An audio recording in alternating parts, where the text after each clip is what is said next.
राज्यपाल पद न मिळाल्यानं आनंदराव अडसूळ नाराज आहेत। अमित शहांनी आश्वासन न पाळल्याचा आरोप ते करतायत। अमरावतीच्या मोबदल्यात राज्यपाल पदाचं आश्वासन मिळालं होतं।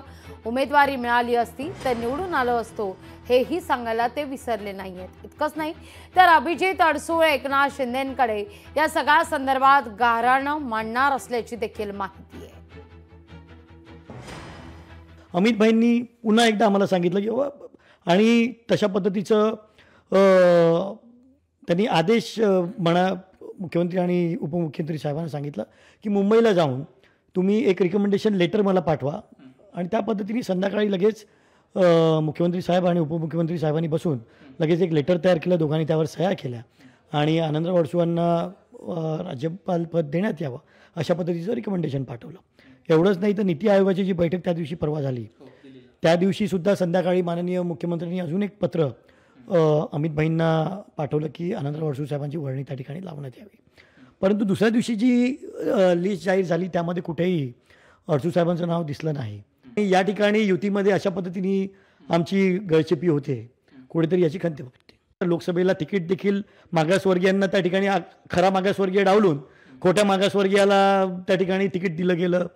कशा पद्धतीने सुप्रीम कोर्टाचा निकाल लावला गेला या सगळ्या गोष्टी जर पाहिल्या तर कुठेतरी नक्कीच खंत आणि अन्याय झाल्यासारख्या कुठेतरी मनामध्ये भावना निर्माण होतात। अजून सगळीकडच्या राज्यपालांच्या नेमणुका झालेल्या नाही आहेत, त्याच्यामुळे माझी खात्री आहे की आमच्या पक्षातमधल्या काही ज्येष्ठ लोकांना ज्यावेळेला या नेमणुका देतील त्याला त्यांचा निश्चितपणे विचार होईल याची मला खात्री आहे। हरिभाऊ नानासुद्धा खूप वर्षाचे जुने कार्यकर्ते आहेत आणि ते विधानसभेचे अध्यक्षसुद्धा होते आणि त्याच्यामुळे त्यांची सिनियरिटी बघून त्यांना जर अगोदर केलं असेल तर यांचं त्याच्यानंतर क्रमांक येऊ शकतो असं मला वाटतं। स्वतःच्या बद्दल आरशात उभं राहून स्वतः देखील विचार केला पाहिजे की हे ज्या वेळेला त्यांनी शब्द दिला असेल मुख्यमंत्र्यांनी तर तो का नाही झाला।